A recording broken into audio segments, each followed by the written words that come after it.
শিক্ষার্থীবৃন্দরা,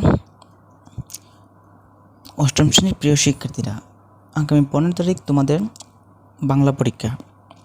তো বাংলা পরীক্ষার জন্য 1 থেকে 102 পৃষ্ঠা পর্যন্ত দেওয়া হয়েছে। তো আমরা আজকে আলোচনা করব একটি নমুনা প্রশ্ন নিয়ে। প্রত্যেকটা অধ্যায় থেকে 1 থেকে 4 অধ্যায় পর্যন্ত আমরা 4টা অধ্যায় নিয়ে আলোচনা করব। আশা করি এই সবগুলো প্রশ্ন যদি তোমরা ভালো করে সলভ করো তাহলে অবশ্যই তোমাদের পরীক্ষায় 100% কমন পড়বে।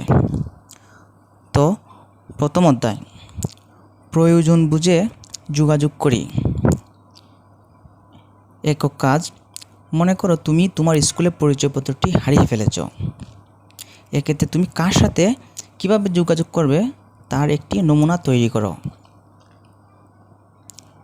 2, কোনো একটি ঠিকানা তুমি খুঁজে পাচ্ছ না, এখন তুমি অপরিচিত কোনো একজন ব্যক্তির কাছে সাহায্য প্রত্যাশা করছো।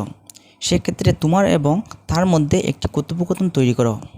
3, স্কুল ক্যাম্পাসে একটি ক্যান্টিন, পাঠাগার অথবা কমন রুম স্থাপনের অনুরোধ জানিয়ে প্রধান শিক্ষকের কাছে একটি পত্র লেখো।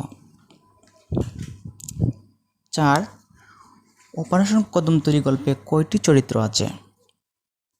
এই চরিত্রগুলোর নাম লেখো। 5, এই যুদ্ধকে বলে গেরিলা যুদ্ধ, কথাটি কতটুকু প্রাসঙ্গিক? এখন আমরা যাচ্ছি দলগত কাজে। 1, তোমার নিজের অভিজ্ঞতা থেকে যে কোনো একটি পরিস্থিতির উল্লেখ করো।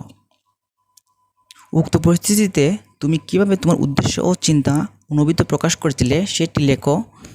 উক্ত পরিস্থিতির আর কিভাবে প্রকাশ করলে এই উদ্দেশ্য ও চিন্তা অনুভূতির প্রকাশ আরও ভালোভাবে হতে পারে বলে মনে করো তা দলগত আলোচনা করো। দ্বিতীয় অধ্যায়, প্রমিত বলি প্রমিত লিখি। একক কাজ। 1, কম্পন মাত্রা অনুযায়ী ধ্বনি কী কী ধরনের হয়ে থাকে উদাহরণসহ আলোচনা করো। 2, ধ্বনি সৃষ্টিতে বায়ু প্রবাহ অনুযায়ী ধ্বনি কী কী ধরনের হয়ে থাকে উদাহরণসহ আলোচনা করো। বাক প্রত্যঙ্গ কাকে বলে? কয়েকটি বাক প্রত্যঙ্গের নাম লেখো। 4, শব্দগুলোর প্রমিত উচ্চারণ নির্ণয় করো। গাড়ি, ঘোড়া, ততক্ষণ, আত্মীয়, কিছুক্ষণ, এখানে অনেকগুলো শব্দ আছে, সবগুলোর প্রমিত উচ্চারণ নির্ণয় করতে হবে। 5, নিচের আঞ্চলিক বাক্যগুলোকে প্রমিত ভাষারীতি রূপান্তর করো। এই যে নিচে অনেকগুলো বাক্য দেওয়া আছে, সেগুলোকে প্রমিত ভাষা রূপান্তর করতে হবে। 6, নিচের অনুচ্ছেদটিকে সাধু ভাষারীতি থেকে প্রমিত ভাষারীতিতে রূপান্তর করো। এই যে নিচে একটা অনুচ্ছেদ দেওয়া আছে, সেটা সাধু ভাষারীতিতে আছে, অবশ্য তোমার সেটা প্রমিত ভাষারীতিতে রূপান্তর করতে হবে। 7, নিচের ক্রিয়াপদগুলোকে সাধু ভাষারীতি থেকে প্রমিত ভাষারীতিতে রূপান্তর করো। যে এখানে অনেকগুলো শব্দ আছে, সবগুলোকে প্রমিত ভাষারীতিতে রূপান্তর করতে হবে।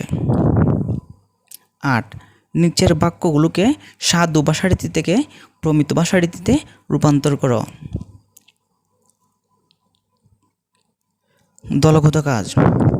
1, প্রমিত ভাষারীতি বজায় রেখে মহান বিজয় দিবস বিষয়টি নিয়ে একটি উপস্থিত বক্তৃতা তৈরি করো। 2, প্রমিত ভাষারীতি বজায় রেখে তুমি কিভাবে একটি সাংস্কৃতিক অনুষ্ঠানে সঞ্চালন করবে তা দলে আলোচনা করো।